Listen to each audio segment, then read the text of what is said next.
Assalomu alaykum do'stlar. Navbatda vijdon, g'urur, yurakka taqishadigan bir xabarni sizlarga uqtiraman. Ko'pchilikinglar bilmaysizlar.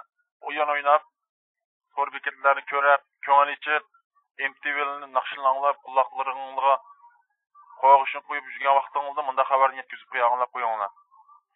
6-ayning 22 kuni sahar soat 2 da bu xabar yaqin xabar emas, juma ko'rib yiqinglar. Sina to'rda bor.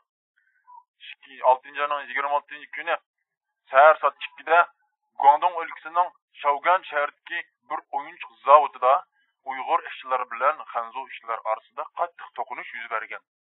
Hozir qadar o'lguchilar va yaralanganlar soni haqida farqli ma'lumotlar mavjud. Ammo voqeaning zo'rligi va jiddiyligi voqeaga ulkanlik hukumatdan toki markaziy hukumatga qadar jiddiy aralashayotganligidan ma'lumot bo'lmoqda. Shaogan shaharlik hukumatning voqea haqidagi dokladida ko'rsatilishicha, voqeada jami 120 kishi yaralangan. Bulardan 81 kishi Uyg'ur, qolgan 39 nafari Xanzu. Voqeada 2 kishi o'lgan. O'lguchilar Uyg'ur. Yushin qatorliq uchur vositalarida ko'rsatilishicha, voqeada o'lguchilar soni 18 nafar bo'lib, bulardan 12 nafari Uyg'ur, 6 nafari Xanzu. Hukumat tarafining dokladi voqeaning kelib chiqish sababi haqida to'xtalmagan. Faqat voqeani bartaraf qilish uchun 400 nafar soqchi, 152 nafar jiddiy qutqizish xodimi, 48 qatim jiddiy qutqizish avtomobili harakat qilganligi bildirilgan. Xanzu to'r bekatlarida inkaslarda to'qinishning bir qancha qatimliq bosqinchilik voqeasi bilan munosabatli ekanligi, bosqinchilarning Uyg'urlar ekanligi bayon qilinmoqda. Bayon qilinishicha, oxirgi qitimliq bosqinchilik voqeasidan keyin zavoddagi Xanzu ishchilaridan 200-300 kishi Uyg'ur ishchilar yotoq binosiga hujum qilgan. Uyg'ur ishchilarmi kaltak cho'moq bilan qarshi ko'rsatgan. To'qinish sahar soat 2 dan 6 gacha qadar 4 soat davom qilgan. Dastlabki soatlarda saqchi taraf voqeaga aralashmagan. Voqea odam o'lish darajasiga ko'tarilgandan keyin shahar boshlig'i Jing Jintovning buyrug'i bilan saqchilar voqeaga aralashgan. Saqchilar yordamlarini doktorxonaga o'rinlashtirgandan boshqa zavoddagi 600 nafar Uyg'ur ishchini zavoddan boshqa joylarga yo'tgan. Tozaliq ishchilari voqea maydonidagi qon izlarini 2 soat atrofida yuvib tozalagan. Voqeadan keyin markaziy hukumatning bexatarlik va jamoat xavfsizlik ishlari mas'ullaridan Ju Yongkang, Ming Jianju qatorliq shaharlik hukumatga yo'l yo'riq berib, voqeaning kengayib ketishining oldini olishni, yordamlarni yaxshi o'rinlashtirishni va o'lguchilar oila tavobidan hol so'rashni topilgan. Ular yana voqeadan yomon niyatli kishilarning foydalanib ketishining oldini olishga chaqirgan.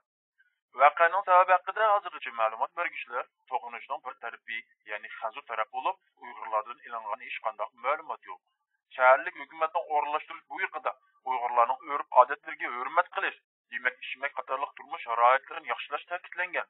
Mana bu voqeaning kelib chiqish sabablaridan birining Uyg'urlarning urf-odatlarining daxl-tarjib uchirganligi ekanligidan bishorat bermoqda. Navbatda Xanzu to'r bekatlarida siz bilmaysizlar buni. Mazkur voqea qiziq tema bo'lib ketdi. Munozir qilinib ketdi. Munozirlarda Uyg'urlarni kamsitadigan irqiy iboralar qo'llanmoqda. Bu ahvol qarta bugun mustaqil tadqiqotchi akamiz Ilhom To'xti to'r bekatda ochiq xat e'lon qilib, Shaogan shaharlik hukumatni voqeaning haqiqiy sabablarini tizin oshkorlashga, Uyg'ur ishchilarining hayoti va izzat hurmatini qo'llashga chaqirdi. U yana hukumat organlarining bu fursatda Uyg'ur ishincha emgak kuchlarini ishkirga yo'tkazish siyosatini qayta ko'zdan kechirishga, emgak qonunini Uyg'urlar orasida to'g'ri ijro qilishga chaqirdi. Ilhom To'xti afandim yana mundaq dedi: Uyg'ur tordoshlarini, ya'ni anglayotgan sizlarni, masala aniqlanmaguncha hissiyotga tayanib fikr bayon qilmaslikqa, lekin masalaning bir taraf qilinish jarayonini izchil kuzatishga va masalaning adil bir taraf qilinishini qonuniy yo'l bilan talab qilishga chaqirdi. Ya'ni bu xabarni anlab hissiyotdan tayanib ketmay go'shashlar. Bu xabarni izchil kuzatib turishingga zot qanday ahvolning yuz berganligiga, masalaning haq-nahaqni ayrig'icha adil bir taraf qilinishini, qonuniy yo'l bilan bir taraf qilishini shuni kuzatishga chaqirdik sizlarni deb xatni oxirida yozibdi. Mana hozir ovoz chiqayotgan, g'aqirayotgan mana filmni ko'rgan bo'lsanglar, sizlar bilasizlar bu voqeaning asli qanday voqea ekanligini.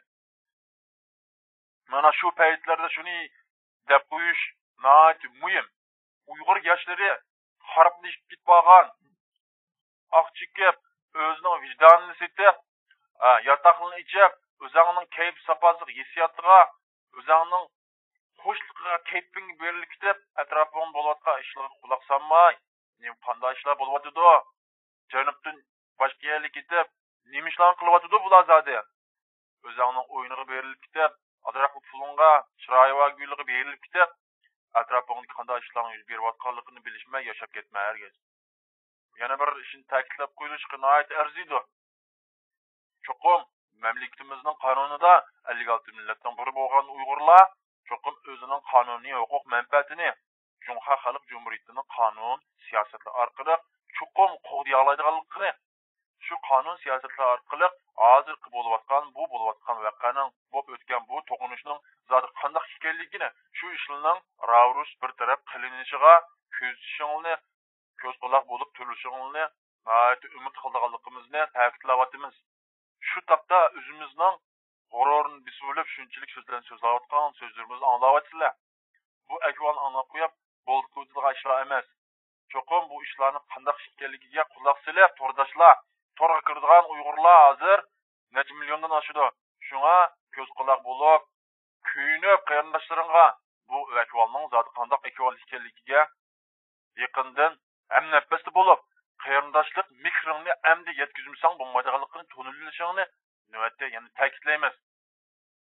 Sana asqatadigan qarindoshlaring boshqalar hargiz sana asqatmaydi. Chuqum sen o'zimizning, davlatimizning qonuni orqali o'zimizning huquq manfaatini bu dunyoning boshqa yerida bo'lsak qo'g'day olamiz. Shuning uchun ishkirga ketgan shu kishilarning qanday bo'layotganligiga, shu ishkirga ishlatibmiz deb ichikdib, qanday ishlar qilayotganligiga ko'z quloq bo'lib, ota-onaning, qizlaringning, o'g'illaringlarning qanday ishlar qilayotganligini endi to'sishmasang, yomon ishni qilishini endi to'sishmasang, yamoylik kutib bag'alni endi to'sishmasang, zodi sen xaraplashgan bir millat bo'lib qolasan degan bu nomni ilib qilishingning oldini uchun zodi kallangni silkib o'tmasang bo'lmaydiganligini sana yetkazib o'taman hozir.